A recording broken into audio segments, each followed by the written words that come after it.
Oke, mari Bapak Ibu, Recording sebelum in kita progress. belajar bersama-sama, kita akan lebih dahulu datang kepada Tuhan di dalam doa. Bapa yang Maha Kasih, Yesus Tuhan kami, berkatilah kami sebagai anak-anak Tuhan yang malam yang indah ini, kami datang menghampiri tahta Tuhan. Kami hendak belajar sebagian daripada firman-Mu. Biarlah Tuhan memberkati kami dengan urapan yang sama, sehingga kami pun akan beroleh berkat yang sama. Berkat yang menuntun kehidupan kami ke dalam seluruh kebenaran-Mu, sehingga kami boleh menjadi anak-anak kesayangan Tuhan yang semakin hari memiliki hidup yang semakin berkenan di hati Tuhan. Berfirmanlah kepada kami siap mendengar akan firman-Mu. Di dalam nama Tuhan Yesus, kami percaya dan sudah berdoa. Amin. Saudara yang dikasih oleh Tuhan, hari ini kita belajar sebuah topik yang sangat menarik sekali.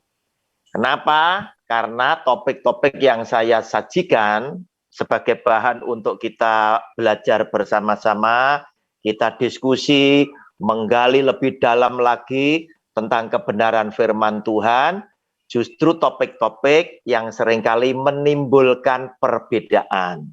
Ya, di dalam hidup kekristenan sudah begitu banyak perbedaan antara sunat dan tidak sunat, jadi persoalan, ya. Kemudian antara dibaptis, percik dan selam jadi perdebatan, ya. Antara hukum Taurat dibatalkan atau tidak juga terjadi perdebatan yang seru. Persepuluhan dibayar atau tidak jadi masalah, ya. Hari ini saya menyajikan satu perbedaan lagi. Orang meninggal itu dikremasi atau harus dikubur, dimakamkan. Nah, topiknya seperti itu. Ya, Bapak Ibu, saya anjurkan kepada Anda lebih dahulu, Anda tidak harus mengikuti pandangan saya. Ya, namun hari ini saya akan tunjukkan ayat-ayat yang tertulis di dalam kitab suci, serta penalaran saya, hasil perenungan saya, sehingga saya menyimpulkan satu kesimpulan, ya, yaitu dikremasi juga tidak masalah karena Tuhan adalah Maha Kuasa. Dimakamkan juga tidak ada masalah sebab Tuhan tetap adalah Allah yang Maha Kuasa. Oleh karena itu, ketika Anda mengambil keputusan, silakan Anda merenungkan sendiri. Tidak perlu harus ikut pandangan saya.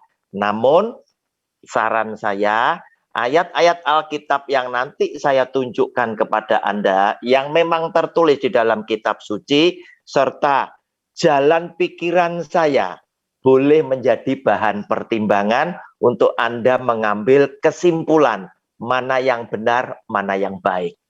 Saudara, mari kita lihat lebih dulu Kejadian pasal 3 ayat 17 sampai dengan 19. Silakan dicatat, silakan buka Alkitabnya, boleh dicoret-coret. Demikian bunyi firman-Nya.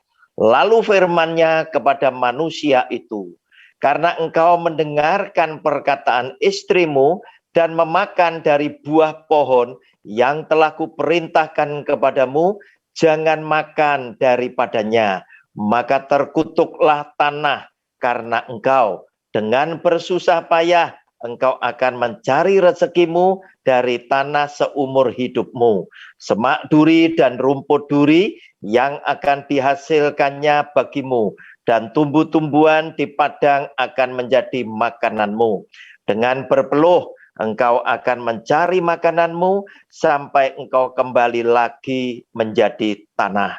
Karena dari situlah engkau diambil, sebab engkau debu dan engkau akan kembali menjadi debu. Saudara, kalimat-kalimat yang penting silakan Anda garis bawahi, ya, khususnya adalah ayat yang ke-19 ya. Nah, Saudara, dari ayat yang ke-19 itulah ketika Tuhan itu berfirman kepada Adam dan Hawa setelah mereka melanggar perintah Tuhan, Tuhan akhirnya berfirman seperti yang tadi kita baca ya. Kemudian dari dasar ayat ke-19 itulah ya, banyak orang-orang Kristen yang kemudian berpikir, namanya orang Kristen kalau besok meninggal harus dimakamkan, harus dikubur. Kenapa? Karena firman Tuhan berkata, sebab engkau debu dan engkau akan kembali menjadi debu. Sehingga seringkali kita dengar kata-kata dari sahabat-sahabat kita Kristen yang lainnya selalu berkata, dari tanah kembali ke tanah. Nah, Saudara, ayat-ayat Alkitab memang menceritakan ya, semua hampir banyak tokoh-tokoh Alkitab di zaman Alkitab kita ini ditulis ya, mereka itu dimakamkan ya, dikubur ya, jenazahnya dikubur sehingga seakan-akan memberikan kekuatan, wah kalau gitu sudah betul ini tidak salah, harus dimakamkan. Sehingga di zaman sekarang kita belajar, detik hari ini kita belajar tentang kitab suci ini tadi, ternyata banyak dalam tanda kutip seseorang, pendeta tertentu atau gereja tertentu yang sengaja ya dengan yakin mereka tidak mau melayani upacara kremasi ya. Upacara kremasi mereka menolak. Kenapa? Karena ini doktrin gereja saya tidak boleh kremasi. Ini dan mereka secara ekstrem juga berkata, kalau dikremasi nanti kan apa itu bukan dari tanah kembali ke tanah. Ini nanti kan jadi abu. Ini nanti tidak bisa bangkit dan lain sebagainya. Intinya karena tidak sesuai dengan doktrin gereja, pendeta tersebut atau gereja tersebut tidak melayani kremasi. Nah, Saudara, jadi ada dua kubu, setiap ada perbedaan ya, selalu menimbulkan kubu-kubu baru yang tidak sama dengan apa itu namanya kubunya kita, ada kubu yang lain, maksudnya demikian. Nah, Saudara yang dikasihi oleh Tuhan, kemudian kita juga mau lihat juga ya, apakah benar pemikiran yang seperti itu sehingga memunculkan ajaran kalau dikremasi tidak boleh gara-gara tidak dari tanah tidak kembali ke tanah. Padahal bukankah kita semua berkesimpulan yang sama, yang namanya jenazah, jasad itu fana. Akhirnya juga akan membusuk ya. Kita tidak mungkin akan simpan terus kan begitu ya. Sedangkan roh yang ada di dalam orang tersebut, yang membuat orang tersebut itu hidup, kan sudah kembali kepada Tuhan. Nah, Saudara, apa yang dikatakan di dalam Alkitab? Coba kita buka Pengkhotbah pasal 12.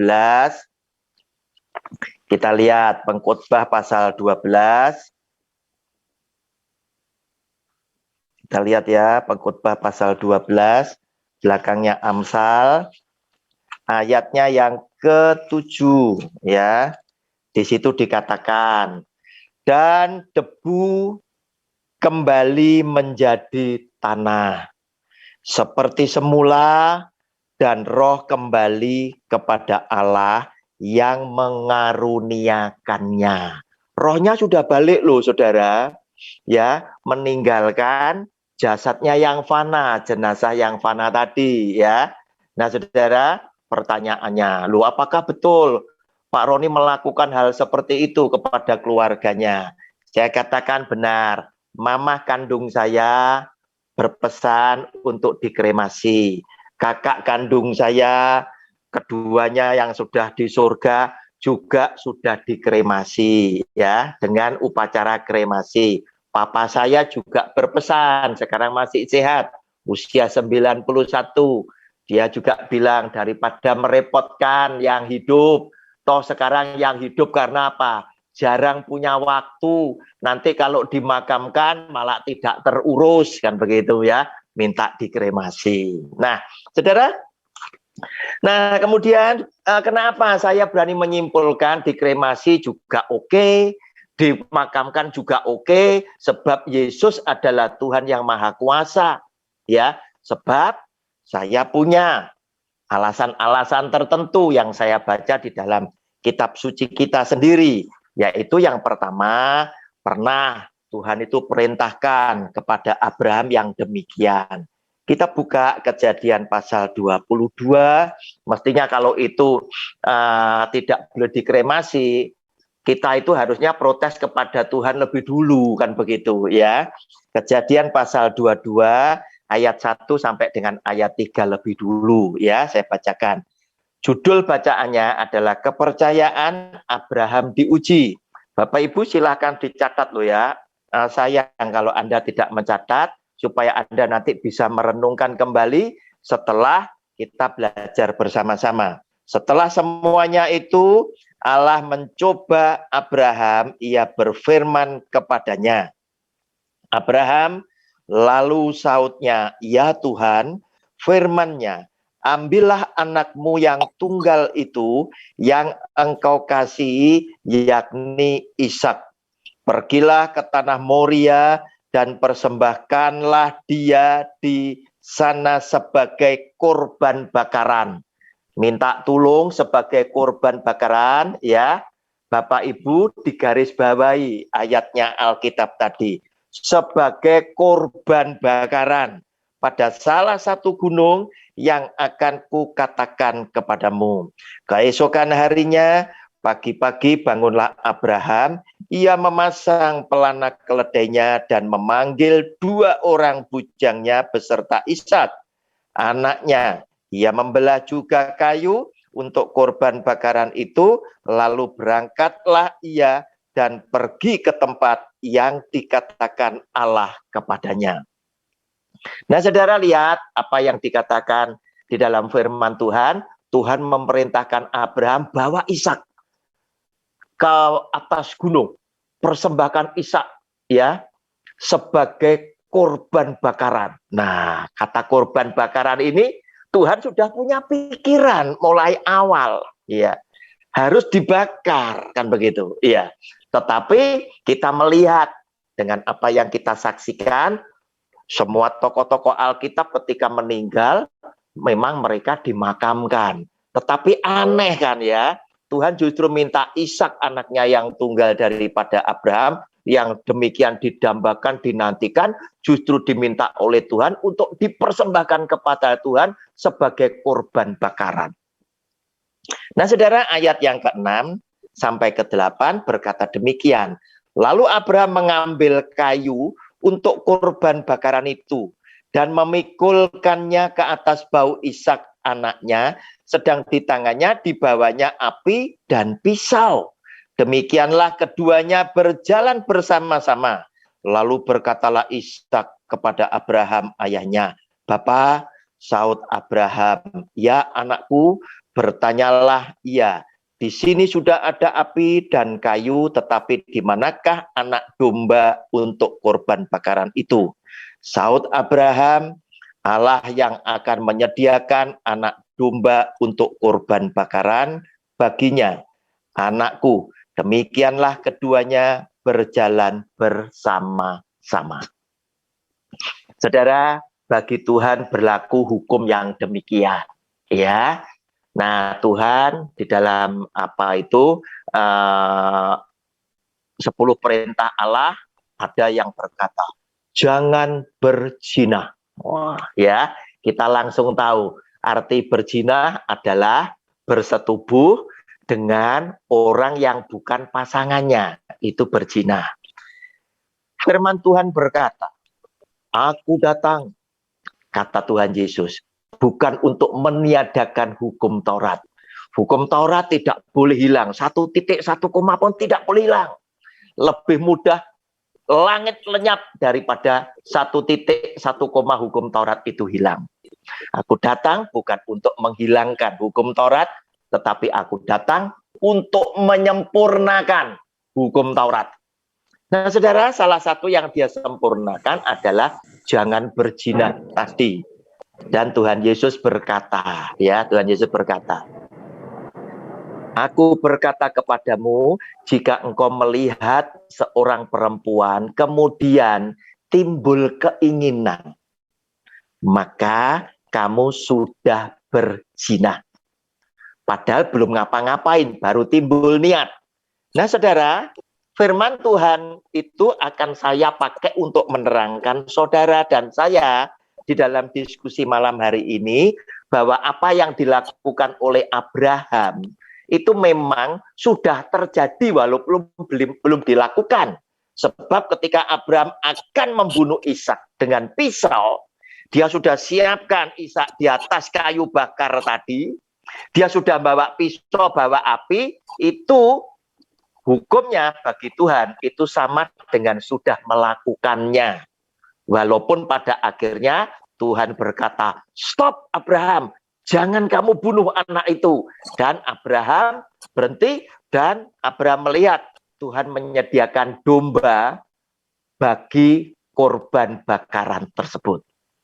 Nah, saudara, ada banyak orang yang berdiskusi dengan saya, otomatis dia bilang sama saya, Pak Roni, apa yang mau dilakukan Abraham kan tidak jadi, kan begitu. Iya, oke, anggaplah ini tidak belum terjadi, tetapi ayat Alkitab lainnya ada loh, ya.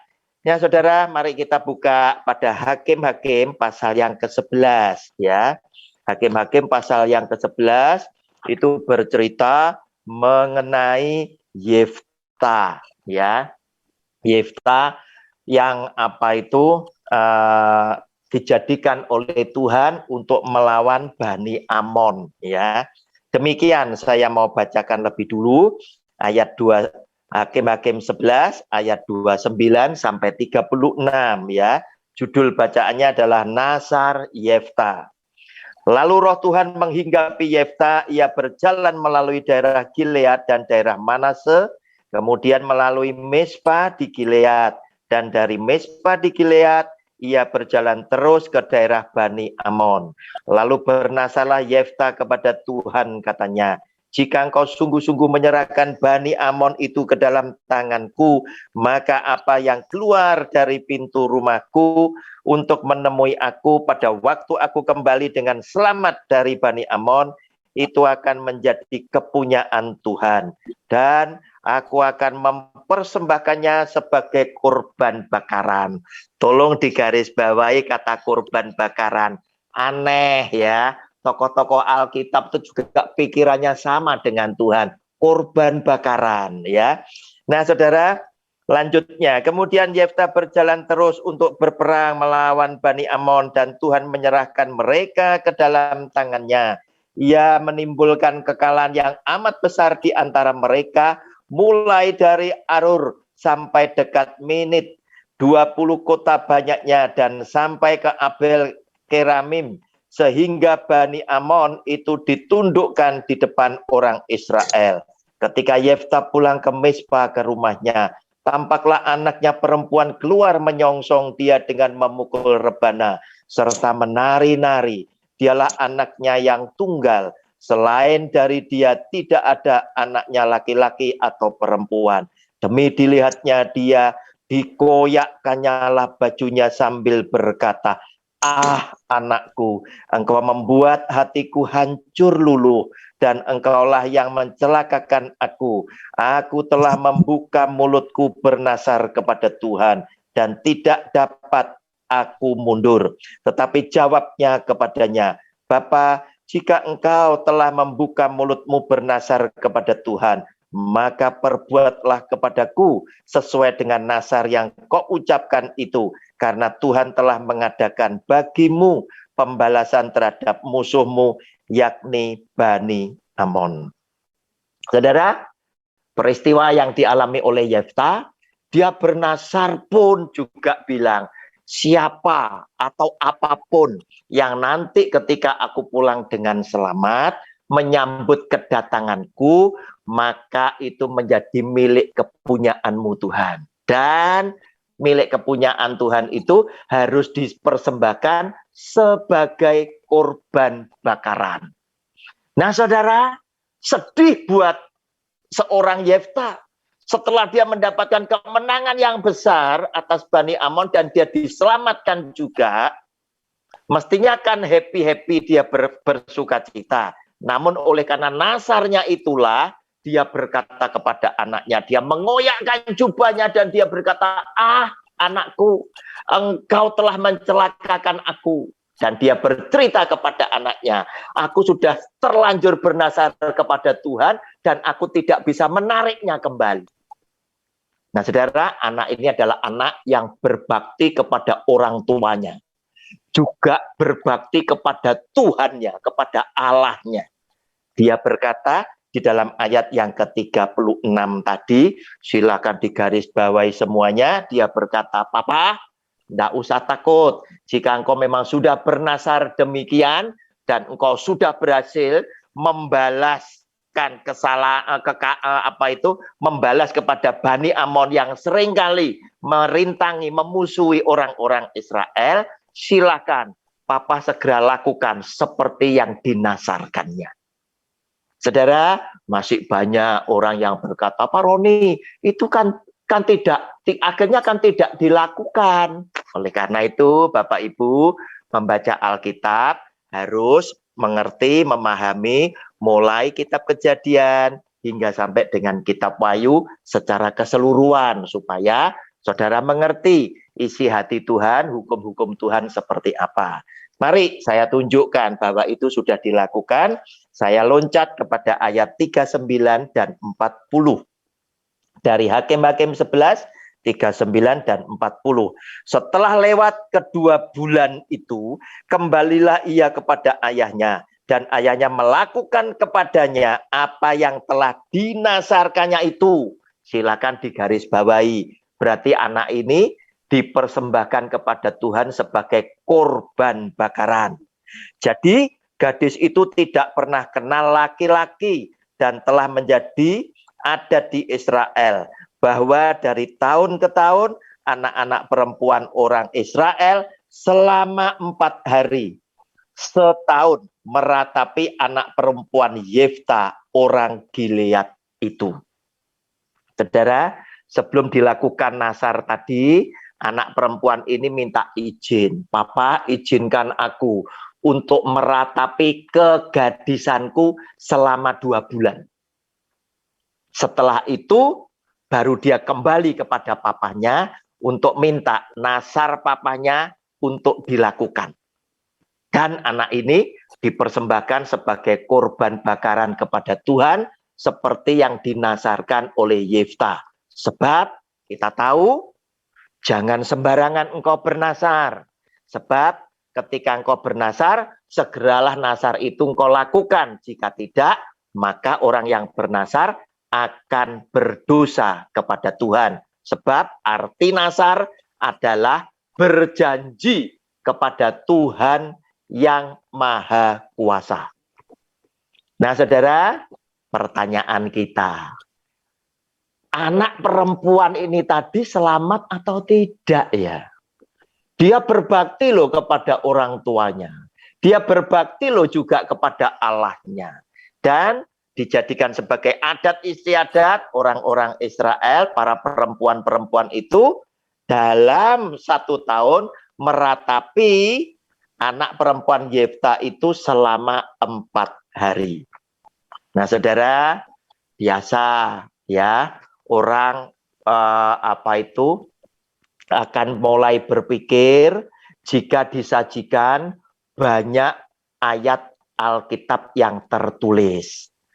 Yang berdiskusi dengan saya berkata, "Pak Roni, itu kan perjanjian lama." Waduh, berarti minta bukti di perjanjian baru. Oke, mari kita buka 1 Korintus pasalnya yang ke-13. Itu bicara tentang kasih. Ya, 1 Korintus pasal yang ke-13. Ini adalah tulisan salah satu rasul yang terkenal, yang seringkali menjadi panutan orang Kristen. Ya, topnya rasul yang berbahasa roh, karunia-karunia Roh Kudus, Anda ngikut sama Rasul Paulus. Keselamatan, Anda juga ngikut kepada Rasul Paulus ya. Efesus pasal 2 itu tadi, kita diselamatkan oleh karena iman, oleh karena kasih karunia dan lain sebagainya ya. Oke, tidak salah Rasul Paulus. Tetapi mari kita lihat sekarang 1 Korintus pasal 13. Saya bacakan ayat 1 sampai dengan ayat yang ketiga. Nanti ayat ketiga silakan digarisbawahi semuanya. Sekalipun aku dapat berkata-kata dengan semua bahasa manusia dan bahasa malaikat, tetapi jika aku tidak mempunyai kasih, aku sama dengan gong yang berkumandang dan canang yang gemerincing.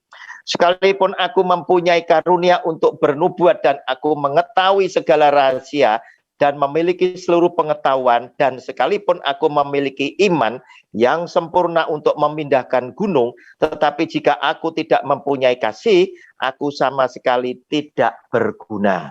Ayat ketiga, dan sekalipun aku membagi-bagikan segala sesuatu yang ada padaku, bahkan menyerahkan tubuhku untuk dibakar, tolong digarisbawahi. Tetapi jika aku tidak mempunyai kasih, sedikit pun tidak ada faedahnya bagiku. Saudara, kan aneh ya. Rasul Paulus pun otaknya berpikir apa? Menyerahkan tubuhku untuk dibakar. Nah, kemudian apakah saya salah kalau saya berkesimpulan, mana Pak Roni yang diizinkan oleh Tuhan? Saya bilang sembarang. Dimakamkan silahkan, dikremasi silahkan, buat Tuhan it's okay, semuanya tidak ada masalah. Nah saudara, itulah yang saya bisa sampaikan kepada Bapak Ibu sekalian sebagai pengantar untuk kita masuk di dalam diskusi yang lebih mengasikkan ya. Nanti saya masih banyak menyimpan ya dari pertanyaan Anda, kasus-kasus ya yang sudah terjadi atau yang akan terjadi untuk dijadikan sebagai contoh agar supaya Anda dan saya terangsang untuk berpikir bersama-sama. Tuhan memberkati saudara dan saya bersama keluarga. Amin. Silakan Pak Makmur. Terima kasih. Baik, terima kasih. Ada firman yang sudah dibawakan Bapak Evangelis Roni Suwono. Kiranya Tuhan memberkati dan kita semua yang ada dalam Zoom ini kita sudah jelas mendengarkannya. Firman yang dibacakan hambanya ayat per ayat, bait per bait dan sudah dijabarkan. Baik, malam hari ini saya buka sesi bertanya. Ya, yang belum jelas mendengarkannya, memang kalau ada yang kurang dijabarkan, kurang jelas, boleh bertanya. Saya buka sesi bertanya, Bapak Ibu yang terkasih, silakan bertanya, buka gambarnya, buka mic-nya.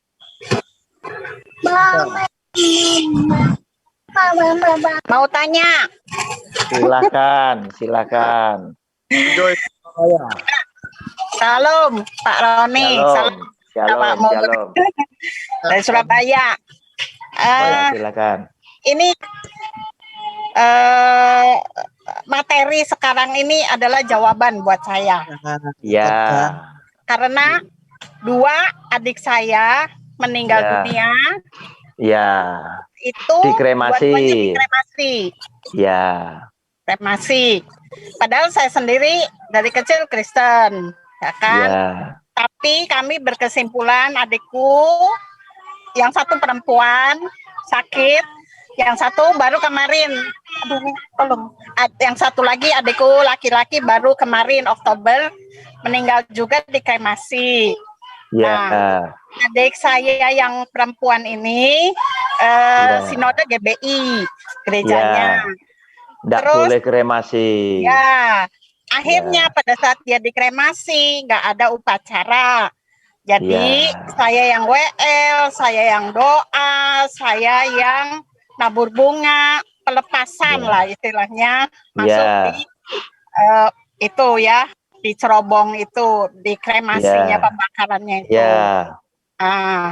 Karena gereja nggak mau. Ya. Kedua, adik saya yang laki-laki ini 27 Oktober kemarin meninggal juga sakit Ya. komplikasi ginjal. Itu gerejanya mau dari awal penutupan peti sampai kremasi sampai ya itu kremasi selesai dilakukan dengan baik. Itu apakah, pertanyaan saya, apakah karena sinode suatu gereja sehingga mereka tidak mau melakukan itu gitu. Terima kasih. Itu Terima pertanyaan. kasih Bu Joy. Ya, jadi saya tetap menghormati doktrin dari gereja-gereja yang ada. Ya, tadi di awal sudah saya katakan, pandangan saya tidak harus Bapak Ibu ikuti. Ya, tetapi hari ini saya akan menyajikan, menunjukkan ayat-ayat yang tertulis di dalam kitab suci kita tentang topiknya kita tadi, kremasi atau dikubur atau dimakamkan. Sebab apa? Kenyataan yang ada di masyarakat ada loh gereja atau pendeta dalam tanda kutip yang tidak mau melayani upacara kremasi seperti yang dialami oleh Bu Joy ya. Jelas Ibu, itu pasti karena terkait ya dengan keyakinan pendeta tersebut ya, pandangan pendeta tersebut tentang Alkitab, atau mungkin sebuah sinode lebih gede lagi di mana sinode ini memberikan doktrin bahwa di gereja kita ini tadi merek tertentu tidak boleh melayani upacara. Nah, ini menjadi jawaban Bu Joy ya, Bu Joy, bahwa sebetulnya ya menurut saya dikremasi atau dimakamkan buat Tuhan semuanya oke ya. Sebab apa? Bukankah jenazah itu juga fana yang akhirnya juga akan membusuk yang Anda harus buang. Ya. Tetapi roh yang membuat manusia tadi hidup ya, itu kan sudah kembali kepada Tuhan. Ketemu muka dengan muka, kembali kepada yang mengkaruniakan. Nah, sehingga tubuh buat apa? Yang fana yang pasti akan membusuk harus disimpan. Saya ngasih contoh satu aja dulu, nanti pertanyaan yang lain saya kasih contoh lagi. Ketika ada pandemi COVID-19, di awal kejadian banyak ya yang meninggal ya, kita ikut prihatin ya. Penduduk negeri yang kita cinta ini banyak yang meninggal dari berbagai macam agama. Ya, begitu mendengar COVID, ya, kalang kabut sudah. Begitu meninggal, ya, akhirnya ada yang tidak mau dimakamkan di pemakaman yang sudah disediakan, ya. Ada yang panik, ya, akhirnya dikremasi. Pertanyaan saya. Nah, akhirnya mungkin ada jemaat dari gereja dengan sinode tertentu dalam tanda kutip yang melarang kremasi, juga ada yang dikremasi loh ya. Nah saudara, hal seperti ini apakah dari pemandangan gereja tersebut juga akan mengeluarkan tafsiran? Kecuali yang COVID, ada kata kecuali. Tafsir itu selalu ada kata kecuali. Sama seperti baptisan dulu saya ngomong. Kalau Anda yakin baptisan yang sah itu diselam, opa yang bertobat itu mau terima Tuhan Yesus ada di ICU, tolong dong diselam. Kan begitu. Oh ini kecuali karena sudah tua tidak perlu diselam. Lah ini berarti kan tidak konsisten ini. Kan begitu. Ya. Nah tafsiran yang selalu pakai kata kecuali adalah tafsiran yang lemah menurut saya. Nah demikian Bu Joy. Apakah masih ada yang belum terjawab? saya nanya sama pendetanya, kenapa kok nggak boleh dikremasi? Tapi saya tetap adik saya kremasi karena Ya, berbagai pertimbangan tadi yang seperti Bapak katakan ya kan, ya, gak ada ya, keluarga, gak ada yang ngurus, wis ribet lah istilahnya. Saya tanya betul. sama pendetanya, kenapa kita nggak kremasi? Karena katanya itu tradisi. Tradisi itu mungkin tafsiran dari Ya, pendeta ini dikaitkan dengan Konghucu mungkin ya. Saya nggak berani banyak nanya ya, sih gitu. ya, oke. Ya, Ibu, sebetulnya saudara kita yang ada beragama Konghucu banyak kok yang apa itu mereka yang dimakamkan. Yang pasti saudara kita yang dari Hindu seringkali itu pakai upacara kremasi. Ya, tetapi masakkah kita berpikir Tuhan yang Maha Kuasa itu punya kelemahan, ya. Kalau dikremasi dia tidak mampu bangkitkan, itu satu. Kedua, katanya keselamatan itu pokoknya percaya di dalam nama Tuhan Yesus. Karena kita diselamatkan karena iman, kita diselamatkan karena kasih karunia, karena itu. Loh, apakah perlu ditambahi? Tetapi juga jangan lupa walaupun iman dan kasih karunia harus dimakamkan. Apakah harus ditambah itu lagi? Kan begitu, ya. Nah, kan jadi ribet kan gitu. Ya, padahal jenazah, jasad itu sudah fana, pasti akan membusuk. Sehingga hal-hal seperti ini bagi Tuhan tidak ada persoalan. Contoh ya. Nah, ada kecelakaan pesawat terbang. Kita ikut prihatin ya, terjadi kecelakaan. Nah, ternyata di dalam pesawat terbang itu, kapan itu yang terjadi, itu banyak juga jemaat dari gereja tertentu di Surabaya, ada 30-40 orang ya, dari orang Kristen Surabaya. Itu yang ada di dalam pesawat tersebut. Pertanyaan saya, terus itu gimana? Ya, tidak dimakamkan, ya. Dia meledak ya, atau mungkin pesawatnya jatuh, ya. Kita ikut prihatin, mereka meninggal. Nah, tetapi kita tahu cara Tuhan memanggil seseorang itu caranya macam-macam kan begitu, ya. Nah, terus kemudian bagaimana? Apakah itu juga harus ditafsirkan? Itu kecuali. Nah, demikian. Demikian Bu Joy dan Bapak Ibu sekalian, terima kasih. Ya, terima kasih Pak. Ini suatu jawaban buat saya karena selama ini Ya, kan saya selalu dibully sama keluarga. ya, Bilang ya, itega katanya kan gitu ya. ya, oke. Ya, saya eh, mau jawab kan kurang pengetahuan kan gitu Oke, ya. Bu Joy. Ya, Terima kasih. Saya terima udah dapat kasih. pencerahan dan Ya, dapat ya Bu jawaban. Joy. Jadi Ya, nanti video ini saya kirimkan ke Bu Joy, bagikan kepada saudara dan family, ya. ya, Hari ya, ini anak-anak muda misalkan ya, zaman sekarang ini kita lihat mereka sudah demikian sibuk, ya. Sudah demikian sibuk. Kalau dimakamkan belum tentu loh anak muda zaman sekarang mau urus pemakaman nenek moyang, belum tentu ya. Ya, sekarang ini zamannya sekarang ini aja. Saya yang sering datang ke makam, saya punya kakek dan nenek. ya. Saya minta tolong ya, itu siapa ya? Mic-nya kalau yang enggak bicara dengan senang kalau dimatikan supaya rekaman kita jadi bagus. Nah, sekarang kalau itu dimakamkan pertimbangannya adalah belum tentu ya keluarga ini akan merawat dengan baik. Nanti saksikan apa yang saya katakan. Saya tidak bilang ini nubuatan, bukan ya. Tapi ini lebih berbicara tentang kebutuhan ya. Kita ngelihat di kota Surabaya, di kota Jakarta, kota-kota besar, pasti ada makam yang ada di kota. Dulunya sudah di pinggir. Karena penduduk berkembang, akhirnya penduduk ini mendekati makam. Seperti itu. Akhirnya ada makam yang ada di kota. Nah, nanti kalau yang hidup itu memerlukan lahan, ya, makam itu bisa digusur untuk kepentingan yang hidup. Percaya saya. Sebab apa? Makamnya kakek nenek saya barusan tahun yang lalu, ya. tahun ini tapi bulan-bulan awal ya, itu sudah ada di atas gunung ya. Nah, tanah yang kami pakai itu tadi adalah milik Pemkot Kota Kediri.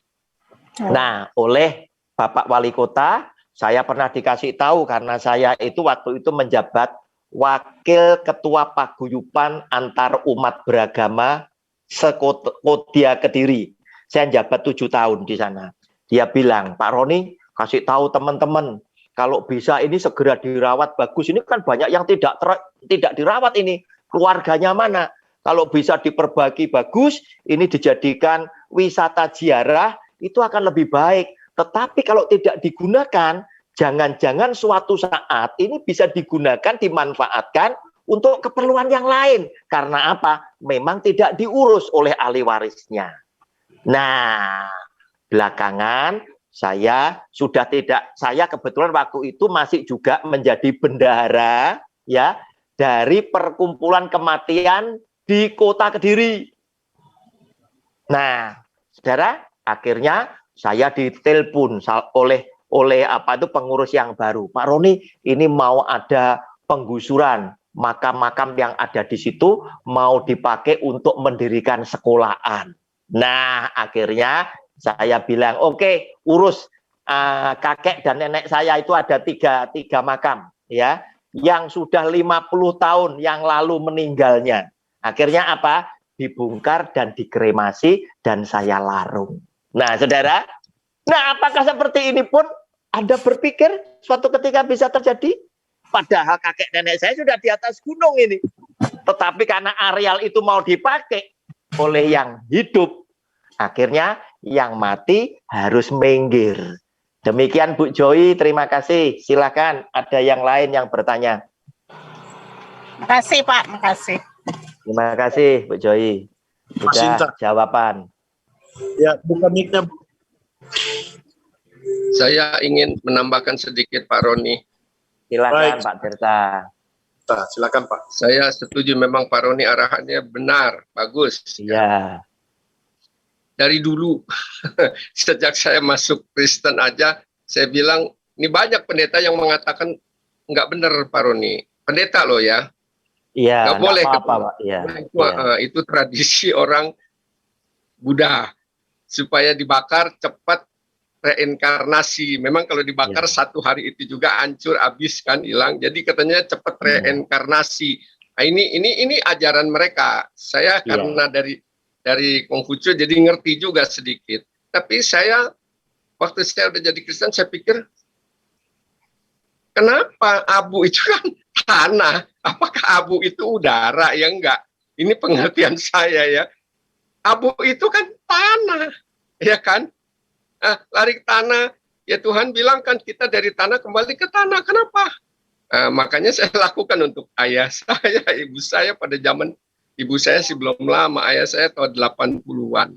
Ya bakar aja, ya kan? Karena dia kebetulan juga di Belanda, kalau kita bawa mayatnya ke Jakarta, ya mahal dari Belanda bawa mayat ke Jakarta. Kita bakar, saya ambil abunya yang udah dibakar, nggak bayar, ya kan?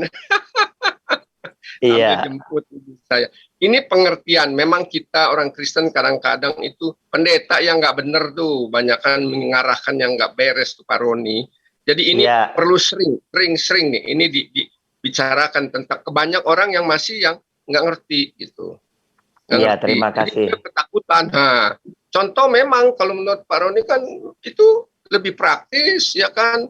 Nenek saya dulu tahun 55 ya, waktu itu saya juga belum Kristen, dia dikubur sampai akhirnya kuburannya dibongkar lah, dipindah, harus bayar orang lagi, kita bongkar, kita bayar orang lagi lah, dan sebagainya. Itu yang menyulitkan kita ya, yang masih hidup begitu. Itu bagus. Ini memang arahan perlu sering-sering Pak Roni diinikan kepada orang-orang Kristen yang nggak mengerti. Sebab masih banyak pendeta juga yang nggak beres sekarang juga Pak Roni. Yang nggak setuju katanya. Nggak tahu itu pendeta dari mana.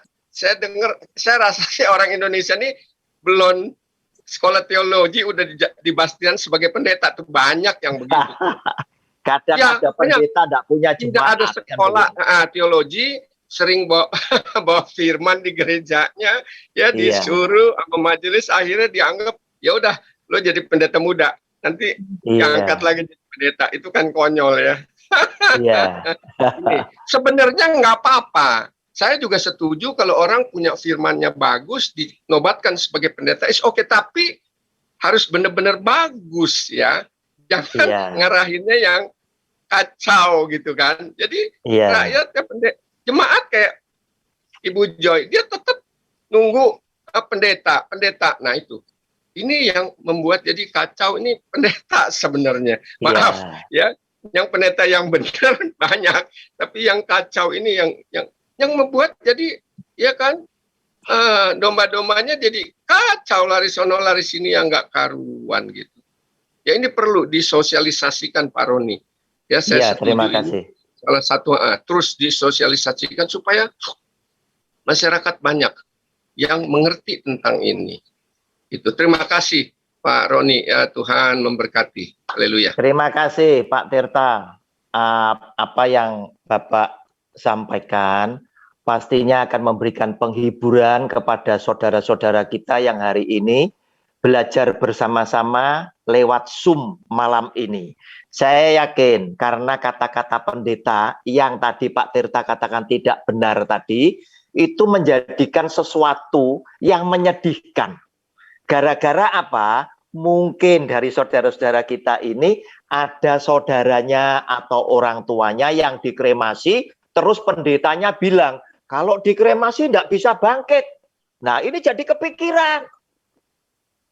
Nah saya senang, terima kasih Pak Tirta ini, Bapak Ibu, beliau tinggal di Kanada. Di Kanada jam ini sudah pagi, tetapi beliau masih tetap ingin datang ke hadirat Tuhan untuk belajar firman Tuhan. Sungguh satu semangat yang perlu kita teladani. Nah, apa yang dikatakan Pak Tirta akan saya tambahkan supaya Anda semakin mantap. Kalau ada pendeta bilang, ya, kalau dibakar, itu kan jadi abu, tidak bisa bangkit. Nah, kalau Anda bilang tidak bisa bangkit, satu, saya yang tidak terima, berarti Anda meremehkan kuasa Tuhan saya yang maha kuasa tadi. Masa hanya karena dibakar kemudian tidak bisa membangkitkan? Tidak mungkin, kan begitu ya. Sekarang Abraham siapa? Abraham adalah bapak orang percaya. Itu diteguhkan, ditahbiskan oleh Tuhan sebagai bapaknya orang percaya. Artinya Abraham itu wajib jadi panutan kita. Kita lihat sekarang Kejadian pasal 18 ayat 26 dan 27. Ketika Tuhan curhat kepada Abraham untuk menjungkir balikkan Sodom dan Gomora, Abraham ini sebagai sahabat memberanikan diri. Tuhan, apakah engkau akan membunuh orang benar bersama orang fasik? Tuhan janji, oh enggak, aku akan selamatkan orang benar. Abraham mulai mengajukan tawaran. Tuhan, kalau ada 50 bagaimana? Aku akan bebaskan Sodom. Tidak jadi aku tunggang balikkan karena yang 50. Ceritanya itu. Sampai kemudian 45, 40, 30, 20, 10, dan lain sebagainya. Saudara, ayat 26 dan 27 dari Kejadian 18 berkata demikian. Tuhan berfirman, jika ku dapati 50 orang benar dalam kota Sodom, aku akan mengampuni seluruh tempat itu karena mereka. 27 perhatikan. Abraham menyaut, sesungguhnya aku telah memberanikan diri berkata kepada Tuhan, walaupun aku debu dan abu. Silakan digaris bawahi. Aku debu dan abu. Nah, saudara, dibakar, pendeta tadi bilang apa? Orang Kristen tadi bilang apa? Yang tidak setuju dibakar, tidak setuju dikremasi. Itu nanti kan jadi abu. Tuh lihat itu, Abraham ngomong apa? Aku adalah debu dan abu. Tetapi sekali lagi, dengan kebesaran hati, saya tetap menganjurkan, Anda tidak harus mengikuti pandangan saya. Silahkan Anda berpikir sendiri, menjadi Kristen yang dewasa. Setelah Anda saya tuntun, dengan saya tunjukkan, ayat-ayat firman Tuhan yang tertulis. Demikian Pak Makmur, siapa lagi yang mau bertanya? Baik, Bapak Ibu, kalau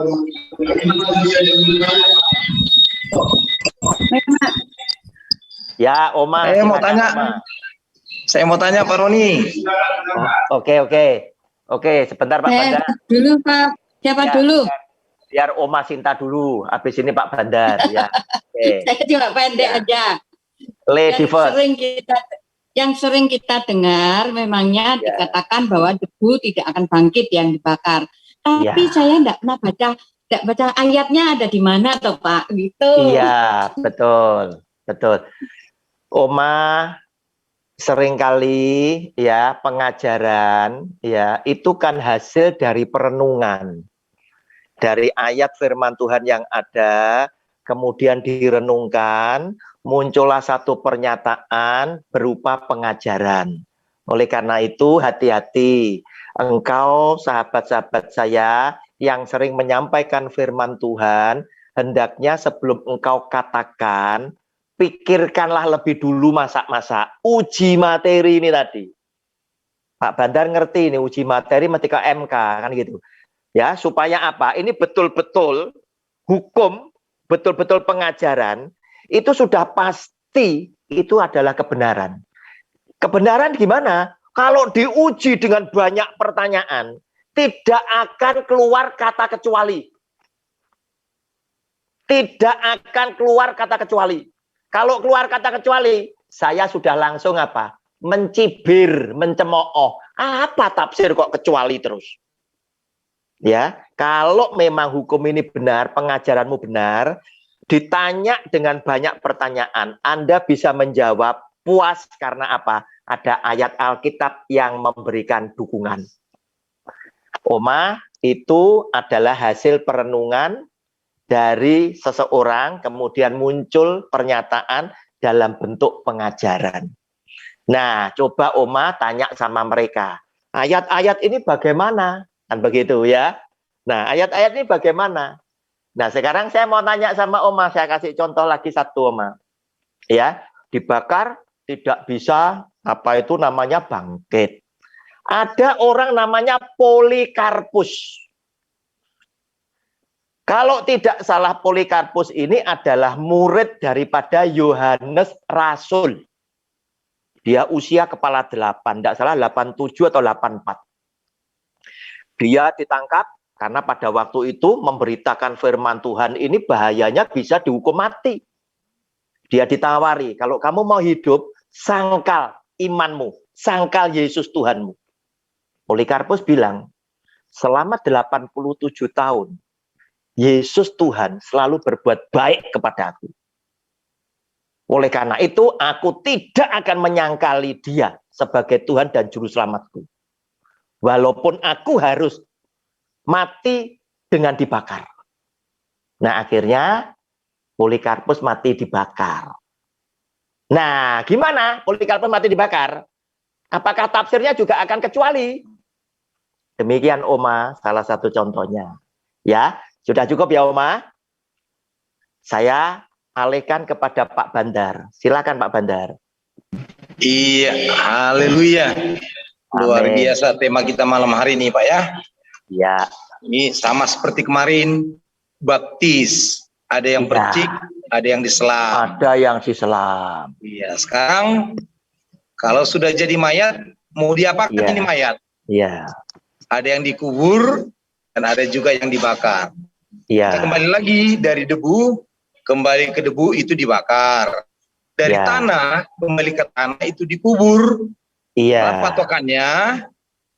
patokannya seperti Yesus. Yesus di kayu salib, iya, langsung Ya. dikubur. Kira-kira Ya. seperti itu patokannya ya. ya, Kita kembali lagi ke antropologi.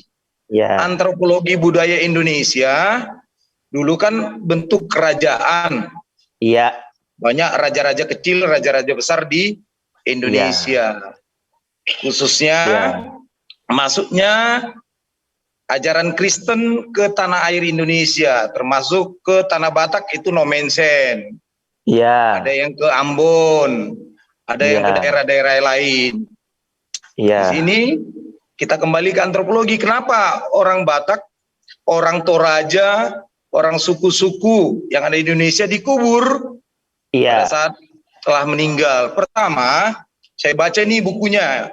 Terima kasih Pak Roni, buku ini sudah Iya. lama saya baca. Kenapa orang Iya. dikubur? Iya. Saya pelajari, Indonesia kaya dengan alamnya. Iya. Indonesia luas dengan tanahnya. Betul. Akhirnya, dulu raja-raja supaya dikenal, Iya. dikubur, dibuat satu Iya. prasasti.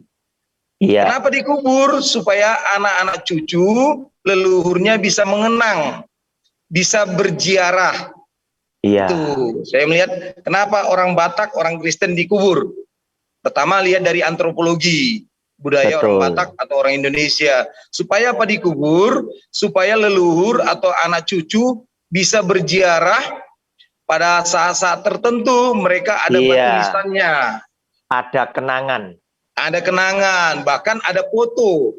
Apalagi Iya. kalau di tanah Batak, ya Bapak Ibu ya, mohon maaf, kuburan itu kayak istana. Iya. Lebih mewah kuburan daripada rumah orang tuanya. Iya. Itu memang dari antropologi budaya. Betul. Dari tahun 70 saya lahir, 80, 90, itu masih banyak di Sumatera itu dikubur. Bahkan berimbang kuburan Cina dengan kuburan orang Batak, berimbang besarnya. Ya, apalagi kuburan Cina besar-besar itu. Ada lagi kuburan orang Batak, bikin batu nisan, bikin batu tinggi-tinggi, marmer, mahal lagi, kasih lampu dan listrik lagi kuburannya. Itu berdasarkan antropologi budaya. Dengan perkembangan zaman, Bapak Ibu, sesuai dengan iman. Saya setuju seperti hambanya Pak Roni, tinggal pilih. Pak Roni melemparkan kepada kita sesuai dengan iman kita. Ada yang dikremasi, dibakar, nggak ribet, biaya nggak mahal, tinggal disimpan debunya. Dan nanti diceritakan. Ada yang dikubur. Kenapa? Karena keluarga besar. Jadi keluarga besar memutuskan, ya udah dikubur aja. Supaya dari nenek moyang berentet itu sampai keturunan keberapa, ada satu tempat makam keluarga namanya. Iya. Kenapa? Tanahnya besar dan luas. Dan masing-masing, apalagi kalau ada anaknya yang sudah kaya, pengusaha, pejabat, dan sebagainya, wah ini bersaing. Dengan ada potong sapi, potong kerbau, ada potong babi, dengan kemampuan ekonominya masing-masing. Jadi kita kembali lagi Bapak Ibu, kita sebagai orang Kristen, percayakan dengan imanmu. Ya, setelah tahun 2000-an, sampai sekarang banyak hamba-hamba Tuhan, termasuk Bigman Sirait, ya, yang meninggal di Singapura, datang ke Indonesia dan dikremasi. Iya. Dan juga banyak tokoh-tokoh yang lain, artis, pengusaha, semua dikremasi dan dibakar, kira-kira gitu. Imannya tetap kepada Yesus. Amin. Itu kira-kira Bapak Ibu ya. Jadi saya setuju dengan Pak Roni, tergantung kita. Jangan kita paksakan orang lain, jangan paksakan diri kita kalau tidak sesuai dengan iman. Kira-kira tetap dalam nama Bapa, Anak, dan Roh Kudus, itu sakramen kematian tetap diberikan. Mungkin itu dari saya Pak Roni. Semangat. Tuhan Yesus memberkati Bapak Ibu. Amin. Terima kasih Pak Bandar. Penjelasannya sangat memberikan manfaat buat kita, ya. Jadi alasan-alasan seperti yang disampaikan oleh Pak Bandar itu berpengaruh terhadap perilaku sebetulnya. Iya, karena Indonesia punya banyak lahan yang luas dan lain sebagainya, sehingga orang mikir dikubur aja, toh lahannya ada. Coba kalau saudara tinggal di Hong Kong, nah ya, tanah di Hong Kong itu per meter perseginya itu mahal sekali, ya. Tempat untuk misalkan untuk pemakaman itu membutuhkan biaya berapa banyak, dan oleh pemerintah juga tidak disediakan lahan yang terlalu luas, sehingga karena kondisi-kondisi seperti itu nanti membuat apa, semuanya itu meyakini bahwa kremasi itu adalah yang terbaik. Nah Bapak Ibu, kembali kepada kedewasaan iman kita masing-masing, ya. Tetapi Alkitab yang ayat-ayat yang tertulis menjadi bahan pertimbangan buat Anda dan saya. Mulai hari ini Anda sudah tidak perlu susah lagi ketika Anda punya keluarga yang sempat dikremasi, ternyata apa? Ada ayatnya yang memberikan dukungan bahwa kremasi juga tidak ada masalah, dimakamkan juga it's okay semuanya. Silakan, siapa yang mau bertanya lagi? Bu Meli mungkin ada? Pak Huntal Sagala? Nenek Pak. Enggak dulu deh Pak, karena baru mau join kan saya tadi sebentar. Terima kasih. Oke. Kalau gitu, Nenek silakan Nek kalau mau bertanya Nek. Tapi Jin, nggak pakai anunya. video Pak. Ya. Feedback Jin, punyamu feedback lagi Jin. Iya. Silakan, enggak apa-apa. Suara saja.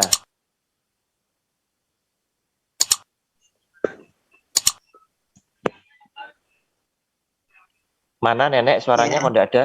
Ya, silakan Nek. Selamat malam Pak Roni. Selamat malam, ya. Tadi Pak Roni sudah uraikan semua Ya. dan saya, menurut pendapat saya, orang Ya. yang mati mau dikubur kek, mau dibakar kek, itu sebenarnya sudah tidak ada apa-apanya karena Tuhan bilang dari debu kamu kembali kepada debu. Nah, Iya. sebab kita lihat bahwa tadi Pak Roni uraikan yang di Perjanjian Lama bahwa korban bakaran itu kan juga Ya. dibakar. Nah, Iya. itu menurut saya ini Pak Roni, korban bakaran itu ada aturannya, artinya menurut hukum Tuhan, artinya itu sangat berguna, artinya itu satu hubungan dengan Tuhan. Namun Iya. yang orang mati ini tidak ada hubungannya, dia sudah dari debu, kamu kembali Iya. kepada debu. Dan memang kebangkitan itu tidak dipakai tubuh itu. Kebangkitannya kan Iya. waktu akan dihakimi, sedang tubuh baru yang diberikan kepada semua orang yang percaya yang masuk surga, kan begitu. Jadi Iya. sebenarnya tidak ada gunanya. Itu menurut saya. Iya. Dan kalau Perjanjian Lama, begitu banyak peperangan, begitu banyak orang mati, begitu banyak yang di padang saja dimakan oleh binatang, oleh semua, kan itu kita kan tidak tahu bahwa itu Iya, betul. apa dibakar. Sehingga menurut Iya. saya, orang yang sudah mati, jiwanya sudah tidak ada, itu sudah tidak ada apa-apanya, ya tetap kembali kepada tanah. Nah, yang Iya. saya mau tanyakan kepada Pak Roni, Iya. sebenarnya apakah apa hubungannya dengan iman, soal kuburan dan soal bakaran ini? Sebenarnya itu yang saya mau tanyakan Pak Roni. Iya. Oke. Sudah? Apa hubungannya ya antara upacara baik kremasi maupun dikubur, hubungannya dengan iman kekristenan? Begitu ya, Nek ya, pertanyaannya ya. Ya. Ya, saya pikir karena saya mempelajari kitab suci, itu tidak ada hubungannya sama sekali. Ya. Iya. Kenapa? Karena keselamatan itu karena iman kepada Kristus. Dan kita diselamatkan karena kasih karunia. Kenapa? Karena ternyata kita tidak bisa menjaga hidup kita sejak kita hidup baru sampai pulang ke surga tanpa berbuat dosa. Ya, seringkali kadang kita merasa, wah hidupku sudah benar ya. Enggak taunya sikap saya atau tutur kata saya itu menyinggung perasaan orang lain. Sehingga saya berbuat dosa yang tidak saya sadari. Bisa terjadi. Nah, setiap kali dosa, kita butuh juru selamat. Sebab apa? Sebab jika ada orang yang mengaku bahwa dia tidak pernah berbuat dosa, kita menjadikan Yesus itu sebagai pendusta. Kenapa? Karena kita akan ngomong sama Tuhan Yesus, aku tidak berdosa kok. Ngapain aku butuh juru selamat? Ayatnya ada. Ada. Mari kita buka, saya bacakan 1 Yohanes pasal 1 ayat 8 dan sampai 10. Ya. 1 Yohanes pasal 1 ayat 8 sampai 10, demikian bunyi firman-Nya. Jika kita berkata bahwa kita tidak berdosa, maka kita menipu diri kita sendiri dan kebenaran tidak ada di dalam kita. Sebab apa? Kita tidak bisa jaga tanpa dosa. Walaupun kita sudah dibaptis, kemudian kita sudah menjalani hidup berusaha benar dan berkenan di hati Tuhan, kita ini lemah, gitu loh. Tidak ada orang yang bisa mulus tanpa dosa. Bedanya apa? Kalau dulu kita suka berbuat dosa, tapi sekarang kita itu benci dosa ya. Tetapi kadang kita berbuat dosa karena bukan keinginan kita. Bisa saja karena sistem di mana kita bergaul, kita keseret. Tapi kita juga bisa berbuat dosa tanpa kita sadar. Ucapan kita, nada bicara kita bisa menyinggung perasaan sahabat kita. Padahal kita ngerasa apa? Wah, aku Pak Dane, sebetulnya aku tidak bermaksud demikian loh. Nah, ini bisa saja terjadi. Ayat 9. Jika kita mengaku dosa kita, maka ia adalah setia dan adil, sehingga ia akan mengampuni segala dosa kita dan menyucikan kita dari segala kejahatan. Jika kita berkata bahwa kita tidak ada berbuat dosa, maka kita membuat dia, Kristus, Yesus, menjadi pendusta dan firman-Nya tidak ada di dalam kita. Sebab kalau kita ngaku kita tidak berdosa, kita tidak butuh juru selamat dong, kan begitu. Nah, kita menjadikan dia sebagai pendusta karena dia adalah Tuhan dan juru selamat. Nah, demikian Nek, tidak ada kaitannya dengan keimanan kita, ya, soal upacara dan lain sebagainya. Sebab apa? Saya kasih contoh lagi satu, ya. Mungkin ada orang yang saleh kepada Kristus, hidupnya lurus, tetapi dia ini tadi punya sakit diabetes yang sangat tinggi. Akibatnya dokter menyarankan kakinya diamputasi. Nah, setelah diamputasi, dia masih hidup 10 tahun lagi. Kaki yang diamputasi dibawa kemana? Bisa diurus oleh rumah sakit, bisa dikembalikan kepada yang punya, dan kemudian dikubur atau dikremasi, kan? Nah, pertanyaannya, dia itu mati baru 10 tahun lagi. Sampailah di surga, karena dia saleh kepada Tuhan. Oleh Kristus diselamatkan dia. Pertanyaannya, dia nanti masuk itu dengan kaki yang sudah dipotong atau dia dikasih dengan tubuh yang sempurna lagi? Nah, ini yang perlu kita pikir, begitu loh. Sehingga sebetulnya tubuh kita ini tidak ada artinya ketika roh kita sudah kembali kepada Tuhan. Tubuh ini tinggal kembali kepada tanah. Sebab dikatakan di dalam 1 Korintus pasal 15 ayat 35 sampai 40. 1 Korintus pasal 15 ayat 35 sampai dengan 40. Nanti silakan Anda baca semua. Judul bacaannya adalah kebangkitan tubuh. Tetapi mungkin ada orang yang bertanya, bagaimanakah orang mati dibangkitkan? Dan dengan tubuh apakah mereka akan datang kembali? Hai orang bodoh, apa yang engkau sendiri taburkan tidak akan tumbuh dan hidup kalau ia tidak mati dahulu. Dan yang engkau taburkan bukanlah tubuh tanaman yang akan tumbuh, tetapi biji yang tidak berkulit, umpamanya biji gandum atau biji lain. Tetapi Allah memberikan kepadanya suatu tubuh seperti yang dikehendakinya. Ia memberikan kepada tiap-tiap biji tubuhnya sendiri. bukan semua daging sama daging manusia, bukan semua daging sama. Daging manusia lain daripada daging binatang, lain daripada daging burung, lain daripada daging ikan. Ada tubuh surgawi dan ada tubuh duniawi. Tetapi kemuliaan tubuh surgawi lain daripada kemuliaan tubuh duniawi.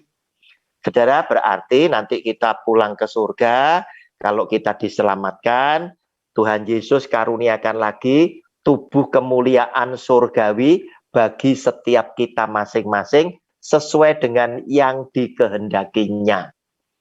Oleh karena itu, Bapak Ibu, yang dibawa itu bukan tubuhnya kita ini tadi. Tubuh kita ini fana. Jadi kalau tubuh ini yang dibawa, wah celaka nanti. Ya, ibu-ibu yang sudah usianya tua-tua, sudah banyak flek-fleknya, nanti di surga ngeflek semua nanti. Dan yang jalannya nyeret-nyeret karena kena stroke, di surga malah ribet. Loh, ini yang stroke dulu, mesti stroke lagi di sana, kan begitu. Sudah lain. Demikian, Nek. Terima kasih.